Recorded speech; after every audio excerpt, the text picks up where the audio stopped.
So, I mean, design is a really important part of building a brand. It's a visual communication, a language, right, as you will. So, good design should not only communicate to the recipient. It should communicate an idea or a thought or a feeling or invoke some sort of emotion. But it should also create an experience. Brands can't just tell people what they are anymore. Brands need to be experienced. And the fate of companies, whether they succeed or fail, is solely predicated on the user. So if you get the user experience right, then the probability of your brand succeeding, exponentially increases. But you got to get that user experience right. And the best way to get the user experience right is to understand who that user is.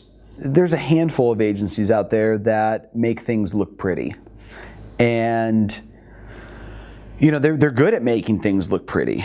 I'm good at results. There's a difference, right? And it has to do with the process. It has to do with our process. And our process starts heavily in the intention phase, not the visual aesthetics. You can hire a designer to make things look good. A good logo is not going to drive more sales. It's not going to create a user experience. Until users experience it, then it has meaning. It doesn't have any meaning until there's equity inside of it. And we're talking brand equity, attention, experience, affinity. That's when design really is compelling. The Nike swoosh, for example, right? Like that is an iconic design mark that they own.